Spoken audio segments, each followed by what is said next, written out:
নেপালে পালানোর চেষ্টা বানচাল হয়ে গিয়েছে। গতকালই গ্রেফতার হয়েছেন তৃণমূল কংগ্রেসের পুষ্পা। ঝুঁকতেই হয়েছে পুষ্পাকে। পানিট্যাঙ্কি সীমান্তে এসটিএফ এর হাতে গ্রেফতার হয়েছেন জাহাঙ্গীর খান। অভিষেক ঘনিষ্ঠ ফলতা তৃণমূল নেতার বিরুদ্ধে অভিযোগের পাহাড়। পুনর্নির্বাচনের ঠিক আগে ভোটের ময়দান থেকে উধাও হয়ে গিয়েছিলেন জাহাঙ্গীর। নেপালে ঘাঁটি গাড়ার ছক ছিল ফলতার দাপুটে তৃণমূল নেতার। নেপাল সীমান্তে বাড়ি ভাড়া নিয়ে সপরিবারে জাহাঙ্গীর লুকিয়েছিল।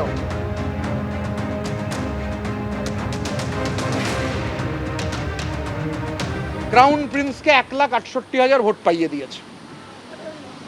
লোকসভায় একটা সেগমেন্টে 1,68,000 ভোট, বিজেপি নিকটতম প্রতিদ্বন্দ্বী 15,000, সিপিআইএম 2,000।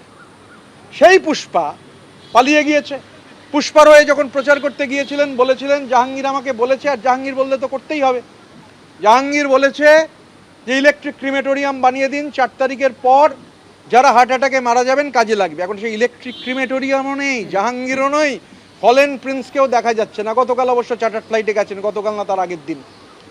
আমার কথা হচ্ছে যে পার্টিকে বেকায়দায় ফেলে ক্যান্ডিডেচার যে তুলে নিল তার সাসপেনশন হলো না, কথা তুললাম আমরা, বলা হলো যে টুইটে দেখে নাও।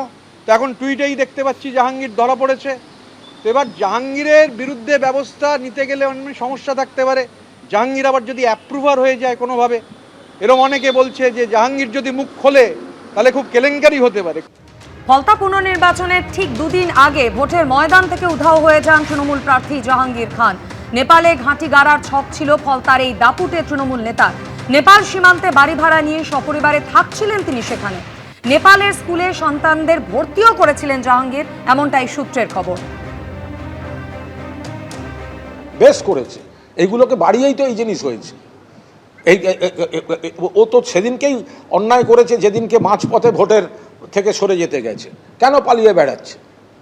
এরা এইসব করে তো দলের মুখ পুড়িয়েছে এবং আমাদের যারা আমরা দলের সৈনিক, দলের অবস্থানটাকে আমরা মানুষের কাছে তুলে ধরি, এদের জন্য আমাদের কাজ বারবার কঠিন হয়েছে। জাহাঙ্গীরের গ্রেফতারি নিয়ে কি বললেন মুখ্যমন্ত্রী দেখুন। যেভাবে ছিন্নমূলের অবস্থা হয়েছে, আগামী বিএমসির নির্বাচনেও তৃণমূলের অবস্থা তার থেকেও যাতে করুণ হয় সেটা আপনারা দেখবেন। পুষ্পা ঝুঁকে গানেই বলেছিল, ঝুঁকতে ঝুঁকতে পুষ্পা হারিয়ে গেছে। এখানেও যে ডাকাতটা আছে পুলিশ মন্ত্রীর উপরে ছেড়ে দেন, ডাকাতটাকে ঠিক করার দায়িত্ব আমার।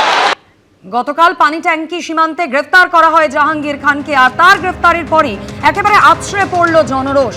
তৃণমূল কংগ্রেসের পুষ্পার পার্টি অফিসে থরে থরে সরকারি ত্রাণ, যেখানে একেবারে জনরোষ আছড়ে পড়ার ছবিটা সামনে এলো।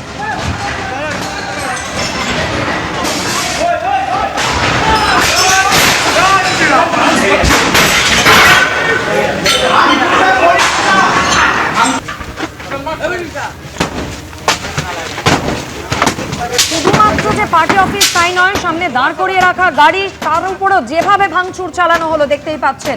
সীমাহীন অত্যাচার চালানো হতো জাহাঙ্গীর খান এবং তার অনুগামীদের পক্ষ থেকে এই পার্টি অফিসে বসেই, এমনটাই অভিযোগ করছেন স্থানীয় বাসিন্দারা।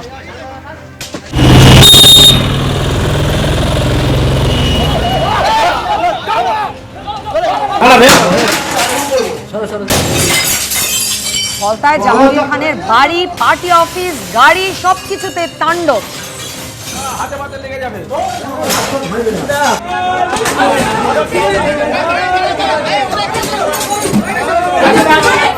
তৃণমূলের পুষ্পার পার্টি অফিসে থরে থরে সরকারি ত্রাণ, সেগুলি রাখা ছিল। সরকারি ত্রাণ লুট করা হলো।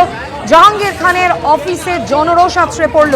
অভিষেক বন্দ্যোপাধ্যায় ঘনিষ্ঠ ফলতার এই তৃণমূল নেতার অফিসে দুর্গতদের জন্য রাখা ত্রাণ, সেই ত্রাণই থরে থরে সাজানো।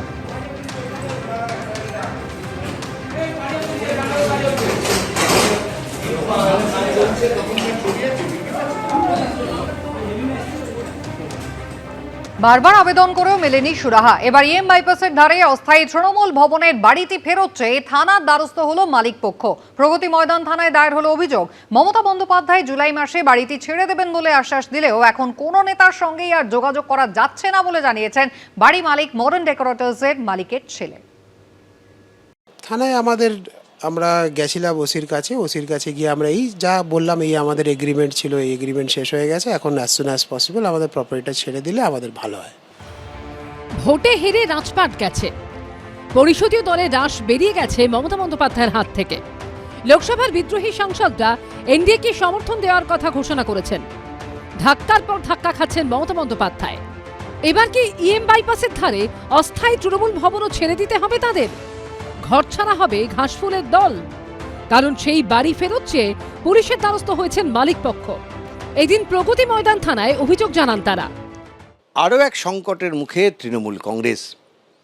গত 4 বছরেরও বেশি সময় ধরে যে ভবন থেকে তৃণমূল কংগ্রেস তাদের সমস্ত কার্যকলাপ করতেন, সেই ভবন এবার ছেড়ে দেওয়ার দাবি উঠল।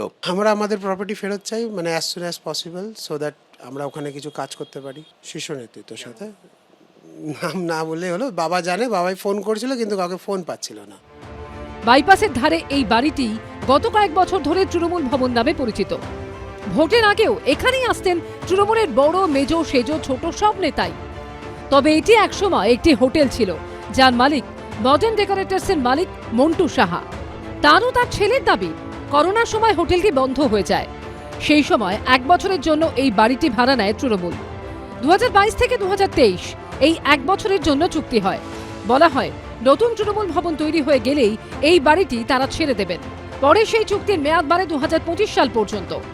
তারপর প্রায় 1.5 বছর কেটে গেলেও এখনো বাড়ি ফেরত পাননি তারা। এমনকি বিধানসভা ভোটের ফল বেরোনোর পরেও মমতা বন্দ্যোপাধ্যায়ের সঙ্গে যোগাযোগ করা হয়েছিল।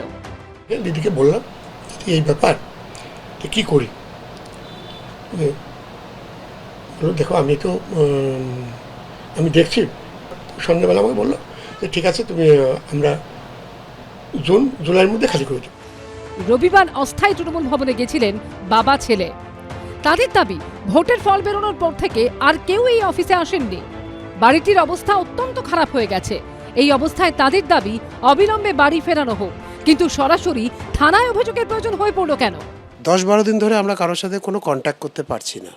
সেই প্রপার্টিটার মানে আমাদের তো মানে বাঁচাতে হবে। আমি পলিটিক্যাল কোনো উত্তর এখানে দেব না। কে ছাড়ছে না ছাড়ছেন আমি কিচ্ছু জানি না। আমি শুধু জানি যে আমার প্রপার্টিটা ছেড়ে দিলে আমার খুব ভালো হয়, so that I can start something new over there. এখন পুলিশ কোনো ব্যবস্থা নেয় কিনা সেটাই দেখার। Ujjwal Mukhopadhyay report, ABP Ananda, Kolkata. ABP Ananda, এগিয়ে থাকে, এগিয়ে রাখে।